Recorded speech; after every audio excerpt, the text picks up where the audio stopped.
当天第一天送货的时候，我想验货嘛，那我就把2个功能架，第一次买沙发我也没什么经验，就我想试一下没问题就好了嘛，我升起来，然后各方面都没问题。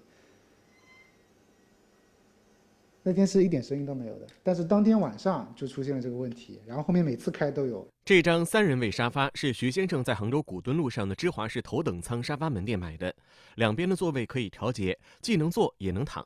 他说，问题就出在其中一个功能位，只要一放下去，就会有嘎吱的异响。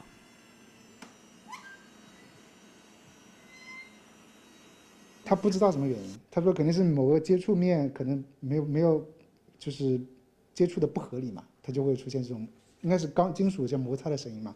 然后他也不清楚具体是哪个位置，然后就说要换钢架。徐先生说，售后上门涂了润滑油也没有解决问题，一张新沙发买来就得返厂维修，他不能接受。他还发现沙发边缘做工比较粗糙，侧面直接露出了板材，而门店的样品里是有一层里布的。后来他就和店里协商换货，他们当时给我看说仓库里面有一款商品，说1周之内能运到，我就说等1周也行。然后1周过去了之后，我说那款沙发送出来没有？他们说那款沙发没有了，他说要等到月底。然后我觉得就是感觉他们在戏弄我一样的。因为家居来说的话啊，因为它毕竟是大件物体，有物流的，物流如果物流当中的损坏，这个不是我们能控制的。就是说它这个异响可能是物流过程中造成的，也有这个可能，但是我们原厂出的产品它不会造成任何异响的，对，而且我们的功能架大家也都是众所周知的。门店的刘店长说，换货需要时间，至于沙发没有里布的情况，他不太清楚。徐先生表示，现在他只想要退货，销售告诉他要收20%的物流费。他买的沙发加按摩椅优惠后总价是15500块钱。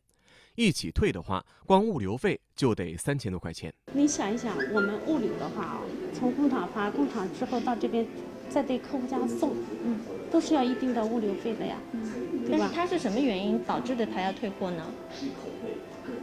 你问他，他清楚呀。但是我们只能服务于客户，让客户满意为止。商场方面了解情况之后表示，会帮商家和徐先生再做协商。